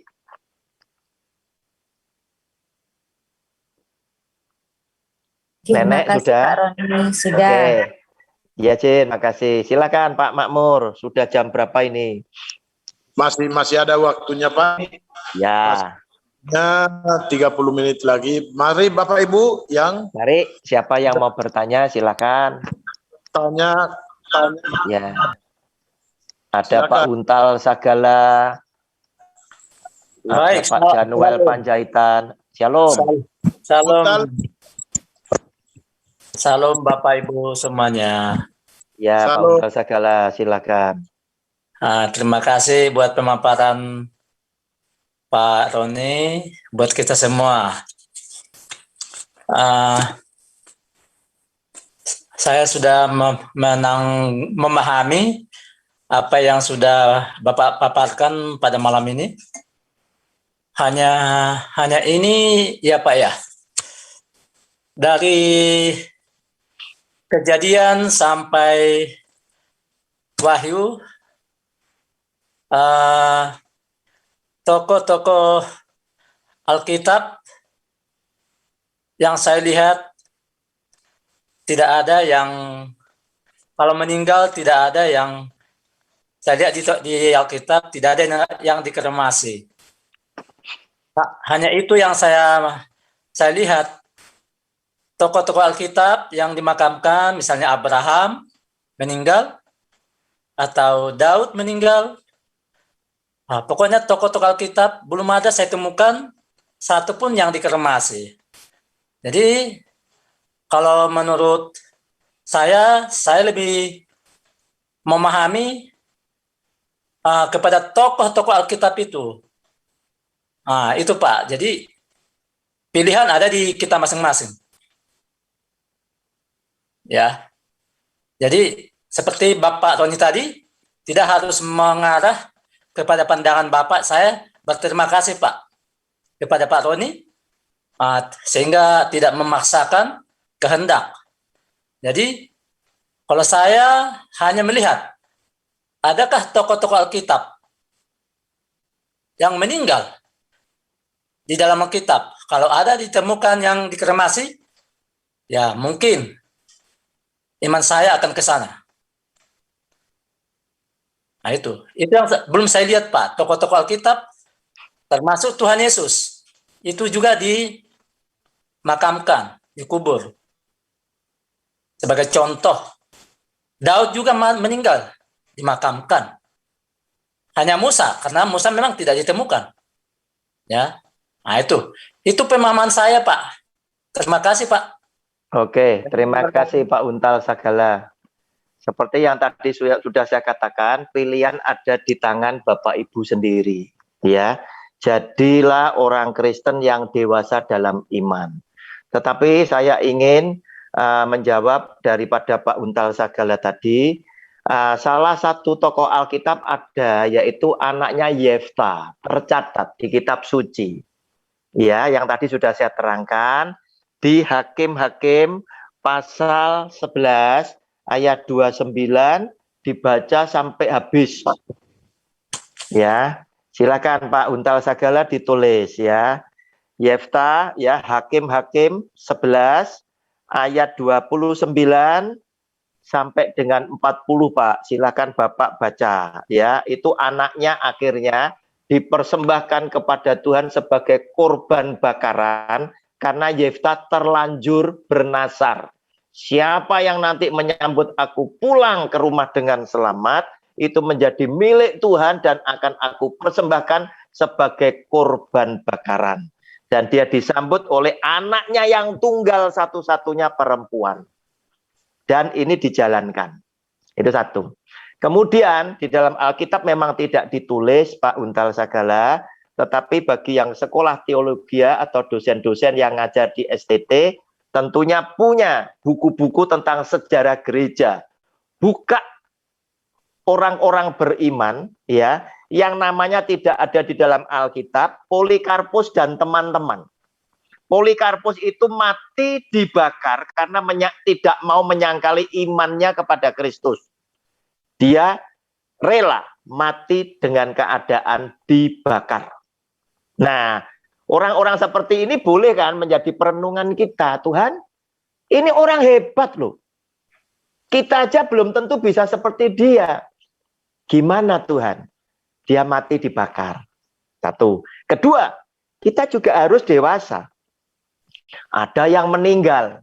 Ya. Dulunya dia memberitakan firman Tuhan lewat hutan belantara. Dimakan binatang buas. Besoknya keluar jadi kotoran. Loh, terus gimana ini? Tidak dimakamkan. Ada yang naik menyeberangi pakai perahu. Tenggelam di sungai atau di laut. Bagaimana ini? Ada yang naik pesawat meledak di atas. Bagaimana ini? Nah, kita harus dewasa. Kenapa? Karena ternyata Tuhan yang Maha Kuasa punya banyak cara untuk memanggil setiap anak-anaknya. Baik dengan yang wajar maupun tidak wajar, tidak usah kita persoalkan. Tetapi Tuhan punya kekuasaan untuk memanggil dengan caranya dia sendiri. Nah, jadi kalau kita hanya berpedoman dengan apa yang tertulis saja juga kurang. Perlu kita menganalisa juga, berpikir. Tetapi kita berpikir juga mesti ada ayat yang mendukung. Seperti itu. Sama seperti contoh. Ada saudara kita seiman yang tidak merayakan Natal. Seperti yang kita rayakan. Yaitu saudara kita dari Advent. Sebab apa? Mereka berpedoman. Di dalam kitab suci tidak diperintahkan. Wah, nampaknya benar loh. Nah, tetapi saya bisa tunjukkan. Yesus Tuhan juga tidak memerintahkan. Tetapi dia mengizinkan ya orang kembali untuk berterima kasih. Yaitu kepada 10 orang kusta. Tunjukkanlah dirimu kepada para imam. Semua berangkat kepada para imam. Disembuhkan di tengah jalan. Yang 9 tetap jalan ke para imam. Yang 1 pulang kembali, sujud menyembah kepada Tuhan Yesus. Perintah kembali tidak ada. Tetapi ketika 1 yang kembali berterima kasih, Yesus Tuhan berkata, masa cuma 1? Kan tadi 10. Cuma 1 yang berterima kasih. Sehingga karena yang 1 kembali, yang 9 nilainya kalah dengan yang 1. Nah, Bapak Ibu, kita perlu berpikir dewasa. Demikian Pak Huntal Sagala. Terima kasih. Baik, terima kasih Pak. Terima kasih. Silakan Pak Mamor, barangkali ada yang lain. Baik, terima kasih. Pemaparan dan pertanyaan.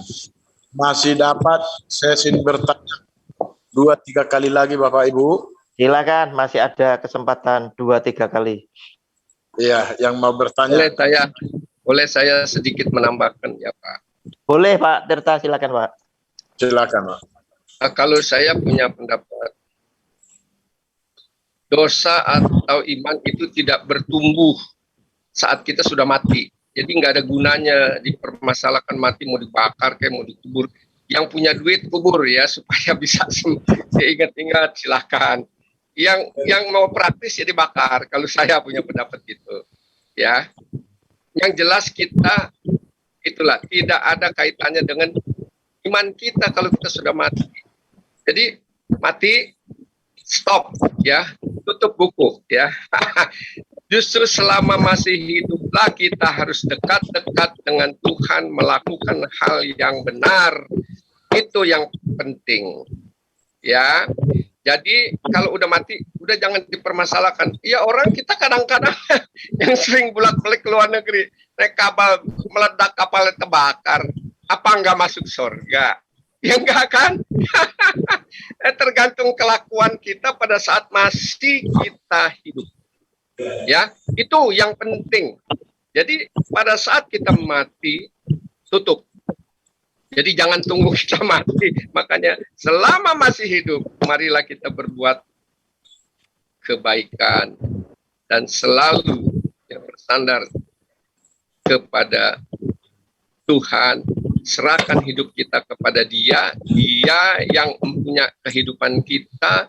Serahkan, dibimbing, diarahkan sehingga nanti saatnya kita sudah ini tubuh udah nggak ada arti ya, seperti kembali lagi tanah, kembali ke tanah ya, rohnya udah naik. Nah di sanalah kita ada seperti janji Yesus waktu dia naik ke surga, dia bilang, aku pergi ke sana untuk menyediakan tempat bagimu. Itu aja. Terima kasih Pak, Tuhan memberkati. Terima kasih Pak Tirta atas tambahnya. Silakan dilanjut Pak Makmur. Ya, baik. Bapak Ibu yang mau bertanya lagi. Oh, ini udah 20.39. Baik, sudah bisa kesaksian. Sesi bertanya sudah kita tutup. Sekarang boleh yang bersaksi. Bersaksi dengan iman karena firman Tuhan yang dibacakan hambanya dan dijabarkan. Ya, Bapak Ibu ya. Jadi kesaksian juga, kesaksian kebaikan Tuhan yang sudah dirasakan. Jangan kesaksian di luar daripada Alkitab Bapak Ibu, nanti jadi melebar. Ya, perlu saya umumkan dan saya tegaskan. Kita ini sharing firman, tidak ada perdebatan dan tidak ada permasalahan. Kita di dalam Zoom ini adalah sharing firman Tuhan. Kesaksian saya persilakan. Silakan Bapak Ibu. Ya, Ibu Saksi ya, Mang. Boleh ya? Boleh kesaksian Ibu Joy dari Surabaya. Terima kasih sama Tuhan karena dalam tahun ini 3 bulan berturut-turut saya tuh diuji iman. 3 keluarga kami dalam Juli, September, Oktober meninggal dunia. Yang bulan Juli paman saya, om saya, bulan September adik perempuan sepupu saya, yang terakhir kemarin 27 Oktober adik kandung saya. Dia sakit, tetapi pada saat saya nengok dia sakit di Tegal, di kota Tegal, saya di Surabaya. Dia tinggal di Bandung. Kalau saya dari Surabaya ke Bandung kejauhan, jadi diambil sama adik saya yang tinggal di Tegal. Jadi kita ketemu di tengah-tengah, memperdekat jarak. Waktu saya lihat dia sakit, saya udah tahu, hati saya sudah mengatakan, ya Roh Kudus memberitahu kalau adik saya itu sakit. Dia sakitnya baru-baru ini aja, muntah darah, tapi saya tahu kalau dia tuh sepertinya tidak akan lama hidup.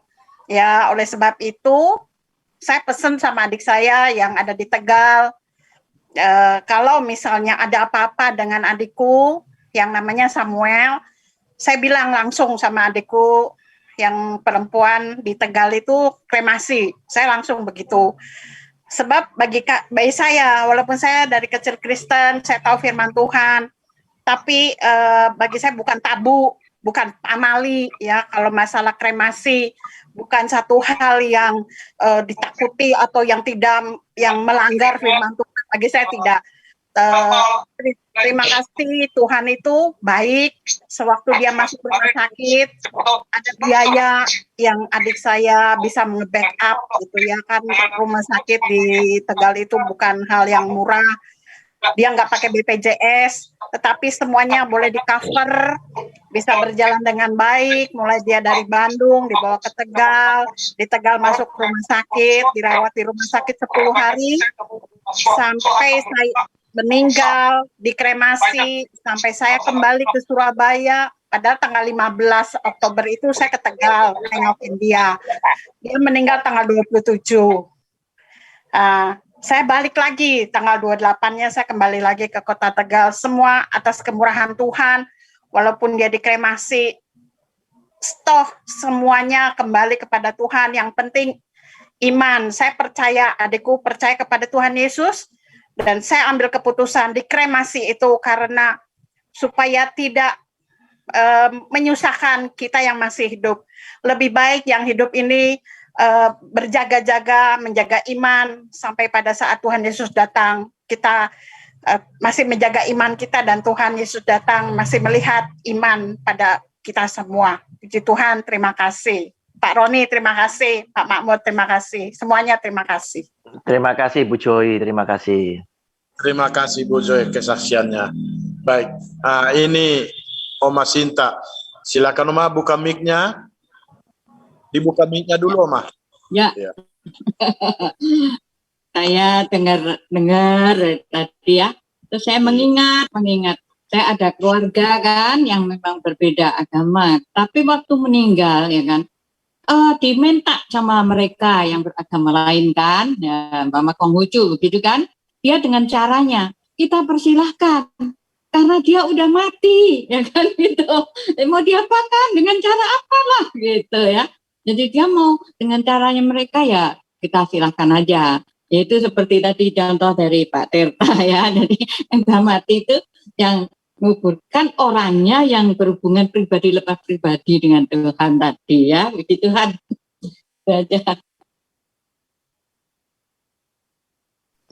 Iya, setuju Oma.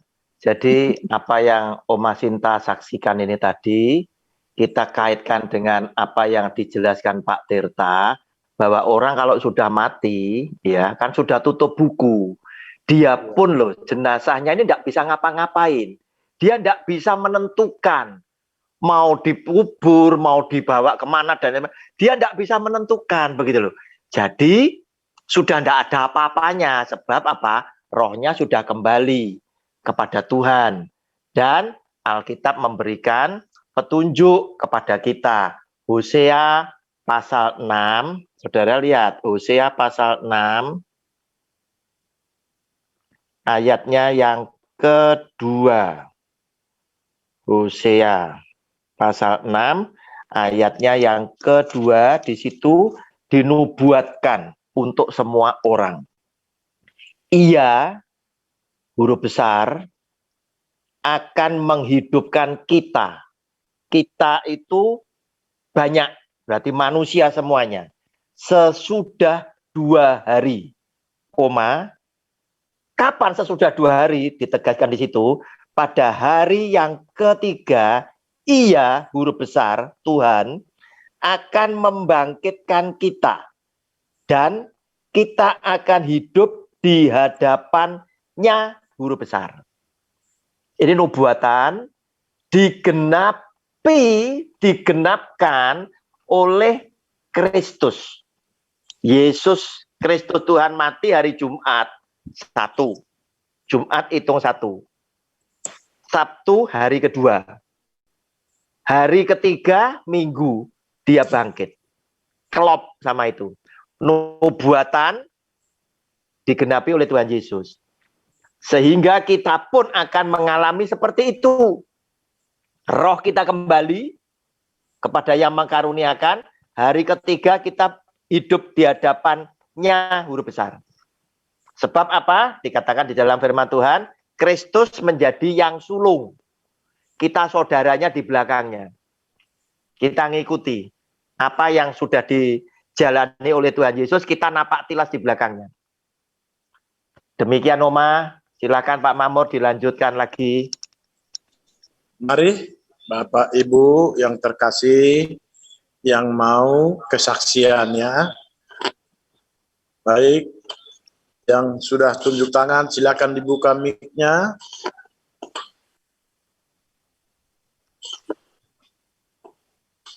Ini ada saya lihat Pak Willy Ho. Silakan Pak. Salam Bapak Ibu. Mari.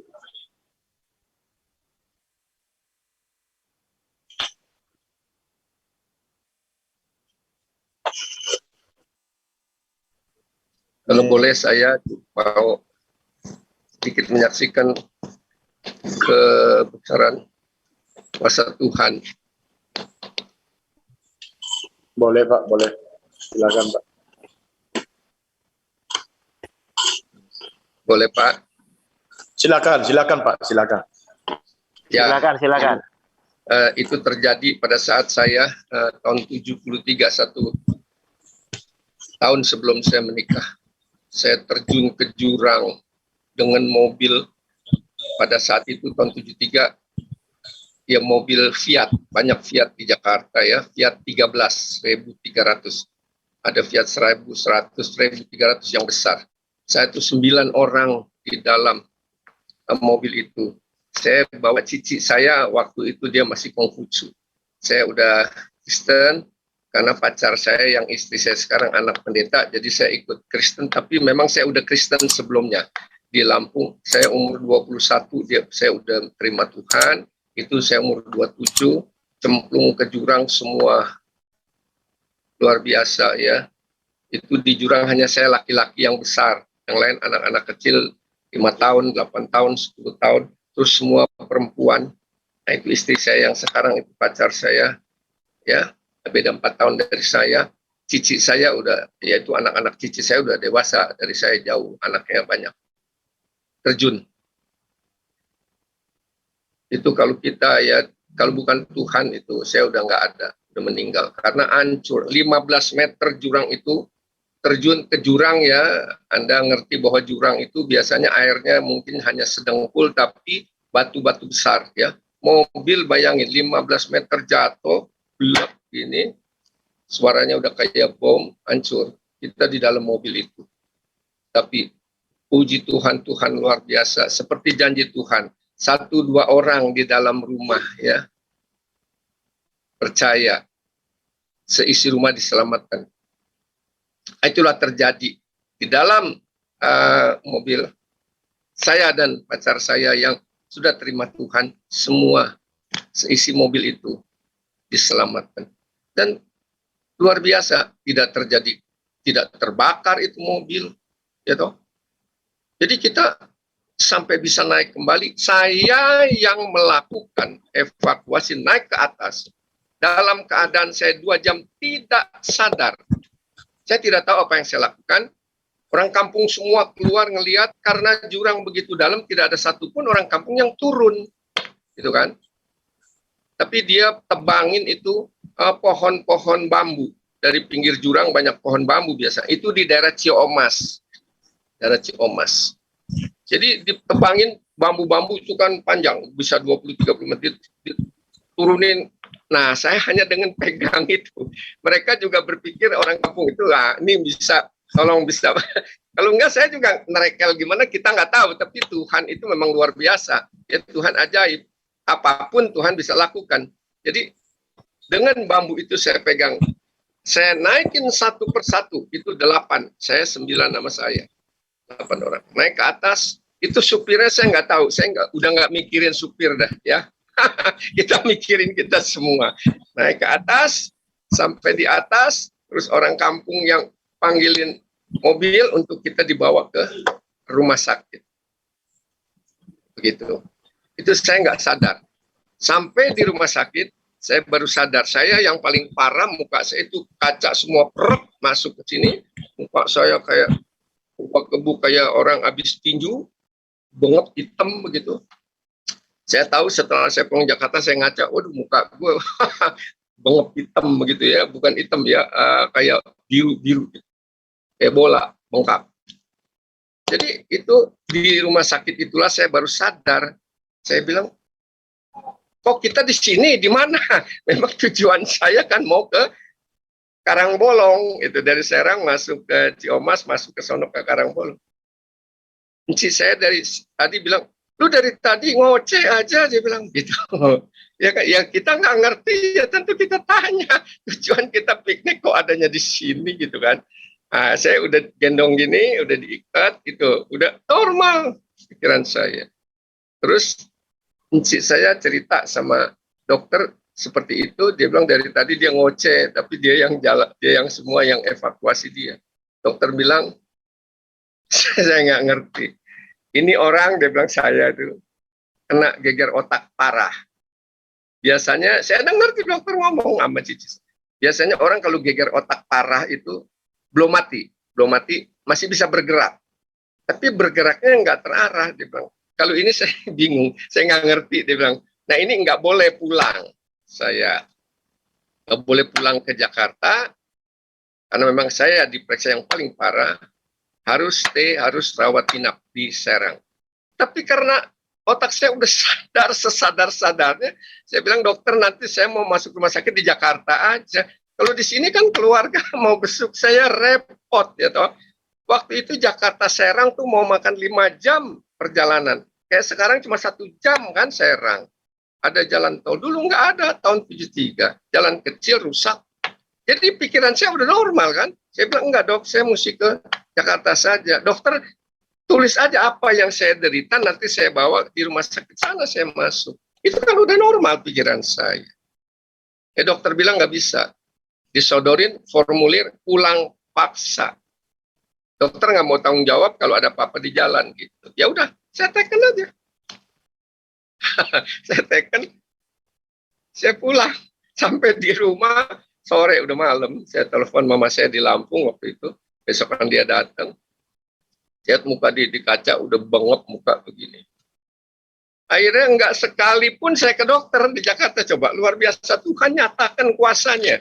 Bukan saya nggak mau, tapi nggak tahu kenapa kok saya, rencana saya kan sampai di Jakarta kita masuk rumah sakit kan, selanjutnya rawat inap gitu kan. Tapi enggak, mama saya pulang dari Lampung ke Jakarta, dia hanya pakai cecau, kalau orang Chinese bilang cecau, ya daun-daunan ditumbuk-tumbuk, popolin ke muka saya. Itu aja. 2 minggu totally bersih, beres, bengkaknya hilang, nggak sakit. Dan sampai sekarang saya udah umur 75, tidak ada efek samping apapun. Ya, itu Tuhan luar biasa. Kalau bukan penyertaan Tuhan itu nggak mungkin. Ya, saudara, tidak mungkin. Kalau bukan penyertaan Tuhan itu tidak mungkin. Itu yang saya alami. Sekarang saya sehat, saya tidak mengalami apapun. Ya kan, itu aduh. Ya, mobil dok, blak. Nah, saya takut mobil hancur. Saya yang paling parah memang. Muka saya yang kaca. Setelah baik, kaca di sini masih ada. Saya ini kok tajam-tajam saya korek masih keluar kaca. Itu aja kesaksian saya, puji Tuhan. Tuhan luar biasa. Kalau kita dekat kepada Dia, ya kita selalu ya minta bimbingannya.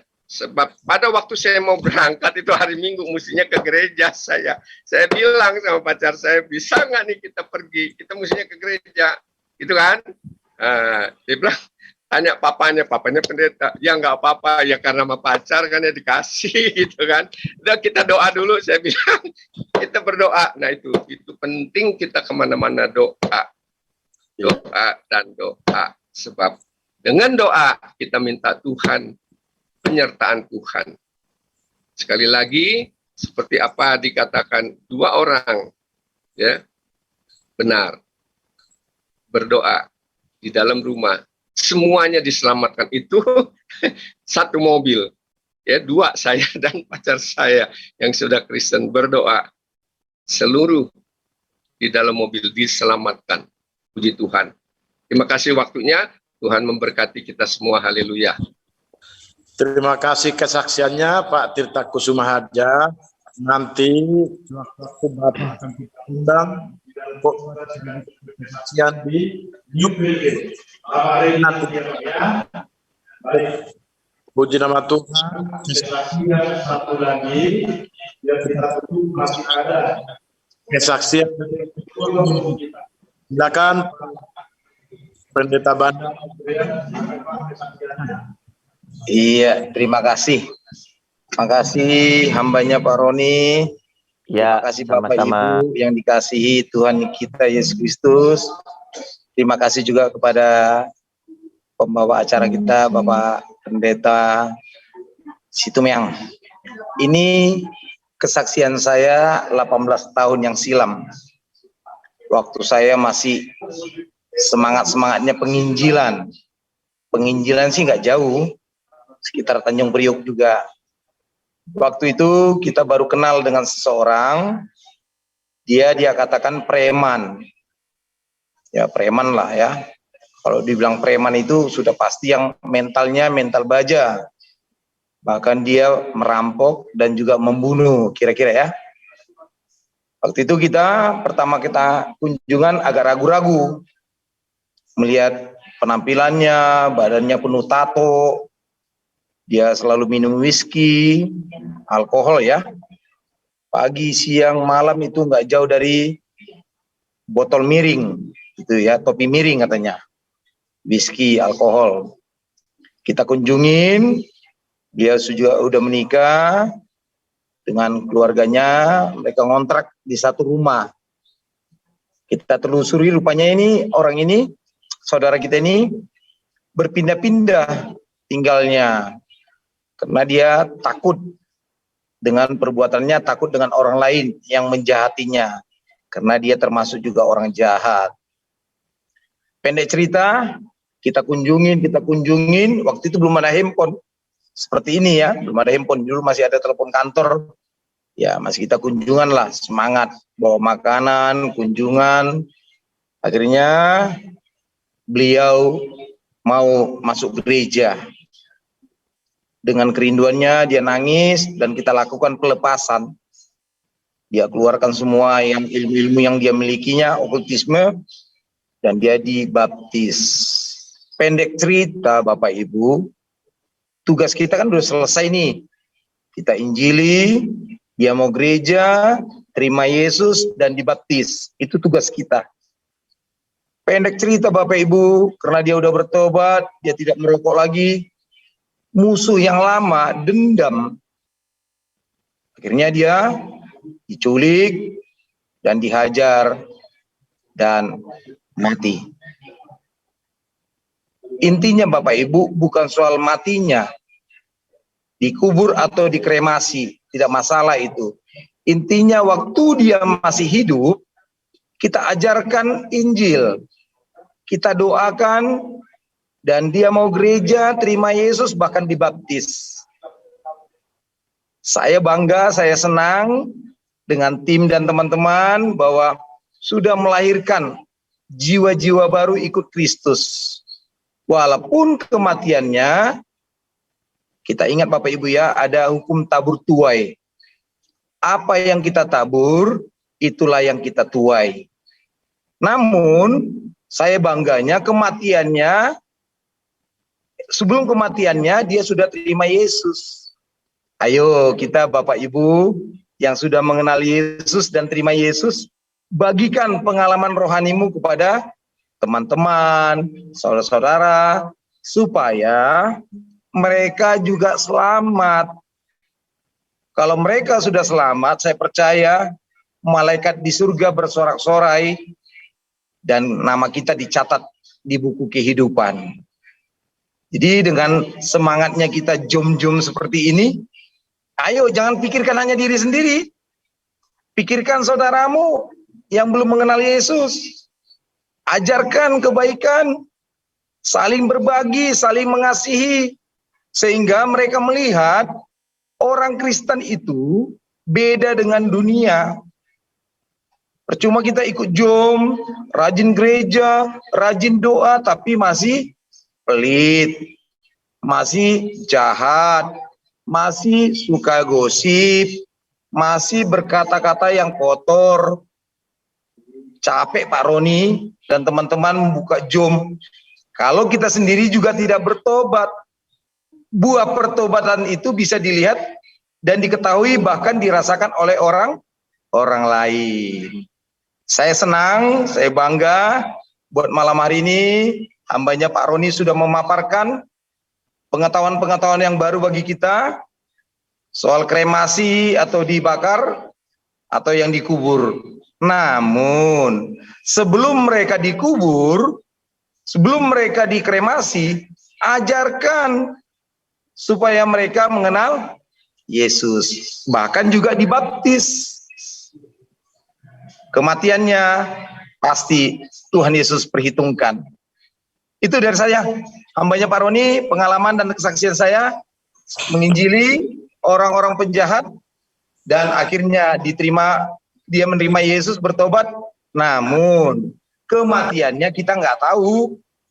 Tahu-tahu dia dikeroyok, diculik, dikeroyok dan mati. Dan persoalannya dia sudah terima Yesus. Tuhan Yesus memberkati. Selamat malam. Semangat buat kita semua. Terima kasih. Terima kasih Pak Bandar ya. Kita Pak Pendeta Mano. Baik, berhubung waktu sudah lewat beberapa menit, saya berikan kepada hambanya Pak Roni Siono ditutup firman-Nya dengan doa. Selesai itu nanti masuk doa Bapak kami dan doa berkat ya Bapak Ibu. Silakan nanti ditutup dengan doa berkat sama ketua kita, ketua umum Bapak Pendeta Dr. Bandar Pangarian. Silakan Pak Roni ditutup firman-Nya dengan doa. Mari Bapak Ibu yang dikasihi oleh Tuhan, kita akan mengakhiri perjumpaan kita. Kita kembali datang kepada Tuhan di dalam doa, karena Dia sudah memberkati kita dengan firman yang hari ini kita boleh belajar bersama-sama. Bapa yang Maha Kudus, terima kasih Tuhan Yesus, Engkau sudah memberkati kami sebagai anak-anak-Mu yang Engkau kasih, sehingga kami malam hari ini boleh mendapatkan berkat yang luar biasa di dalam diskusi kami di malam yang indah ini. Kami percaya firman-Mu tidak pernah kembali dengan sia-sia, namun firman-Mu boleh menjadi penuntun di dalam kehidupan kami masing-masing, sehingga lewat firman-Mu itu pula Tuhan, kami bersama dengan segenap keluarga kami boleh Engkau tuntun di jalan yang benar dan selamat yang Tuhan Yesus sudah sediakan, sehingga hari demi hari kehidupan kami boleh menjadi anak-anak kesayangan Tuhan yang memiliki hidup yang semakin hari semakin berkenan di hati Tuhan. Oleh karena itu Tuhan, semua doa ini hanya kami naikkan di dalam nama Yesus Kristus Tuhan, Bapa yang sudah mengajar kami berdoa. Bapa kami yang di surga, dikuduskanlah namamu, datanglah kerajaanmu, jadilah kehendak-Mu di bumi seperti di surga. Berikanlah kami pada hari ini makanan kami yang secukupnya, dan ampunilah kami akan kesalahan kami, seperti kami juga mengampuni orang yang bersalah kepada kami. Dan janganlah membawa kami ke dalam pencobaan, tetapi lepaskanlah kami daripada yang jahat. Karena Engkaulah yang mempunyai kerajaan dan kuasa dan kemuliaan sampai selama-lamanya. Amin. Mari Bapak Ibu, permata-permata Tuhan, arahkan hatimu dan angkat tanganmu. Kita terima berkat dari surga, anugerah dari Allah Bapa, cinta dan kasih sayang daripada Tuhan kita Yesus Kristus, pertolongan, penghiburan, dan persekutuan daripada Allah Roh Kudus menyertai hidup kita, kesehatan kita, rumah tangga kita, aktivitas kita, dimanapun kita berada, baik yang di luar negeri di Kanada, baik yang di negara-negara yang lain maupun di Indonesia, Nusantara. Dalam nama Tuhan Yesus, kita terima berkat dari sekarang sampai Maranatha, Tuhan datang pada kali yang kedua. Kita semua mengatakan amin. Amin. Amin. Selamat malam. Tuhan Yesus memberkati.